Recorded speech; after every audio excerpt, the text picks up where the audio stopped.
Oh boy, so is it teething? Is it a sleep regression? Who knows? What is the reason why your little one is waking up again tonight?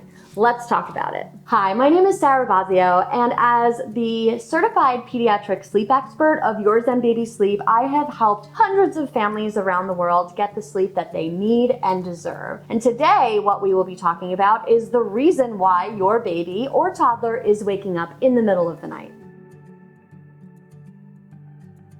I'm gonna get the less obvious reasons out of the way, even though they're actually the ones that you're probably blaming the most. So teething, let's talk about it. Listen, according to pediatric dentists, we are teething all of the time until our adult teeth come in. So unless it's the 2 to 3 days where you're actually seeing the tooth actively cutting through the gum, it is very unlikely that your child is not sleeping due to teething pain. Another thing that we commonly blame night wakings on are sleep regressions. We talk about them all the time. There's the 4-month, the 8-month, the 15-month, the 2-year. Listen, sleep is not linear. There's always going to be variability in sleep. But if you feel like you're constantly in a regression, that and teething is not necessarily to blame. So what are the real reasons why your baby or toddler is waking up in the middle of the night? The first one that I always look at when I'm working with families one-on-one is your sleep schedule. So is the sleep schedule biologically appropriate?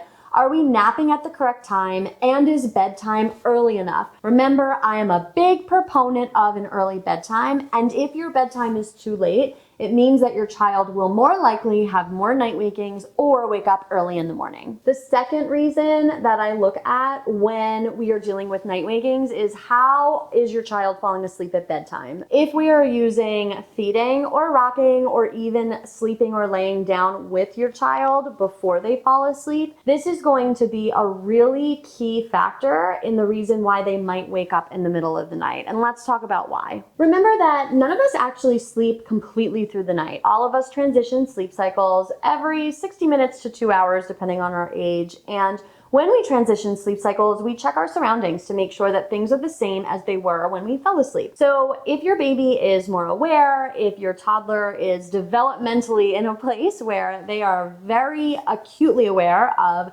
their surroundings when they fall asleep, guess what? They're going to realize that it's much different when they transition sleep cycles in the middle of the night and they are not being fed or they are not being rocked or nobody is laying down next to them.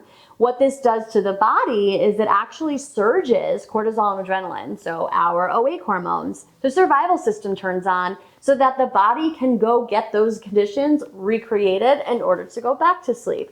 Therefore, your child is going to need that in order to fall back to sleep when they do wake up at those sleep cycle transitions in the middle of the night. How do we solve this then? What do we do to stop these night wakings? If your baby is 4 months and older, this is the perfect time to start teaching independent sleep habits through sleep training. It's important to remember that sleep training does not need to mean cry it out. You can use other methods that are more aligned to your own parenting philosophy and teaching style, such as the chair method and time checks. I have a couple videos on how to do that. Please go check them out on my page. I would love for you to leave a comment below if you have questions about the night wakings that you might experience, but even better, let's chat. I work with families all of the time on their sleep individually. So I create personalized sleep programs for your child to teach them how to sleep independently in a way that you feel really good about. The best way to get in touch with me is to book an assessment call, and you can find that linked below. I would love to know if you found this video helpful, and the best way to do that is to give it a like. Also, I release new content every single week. So if you want to be the first to know about the latest sleep tips, go ahead and subscribe as well as turn on notifications. As always, from my living room to yours, thank you so much for joining me, and I can't wait to see you next time.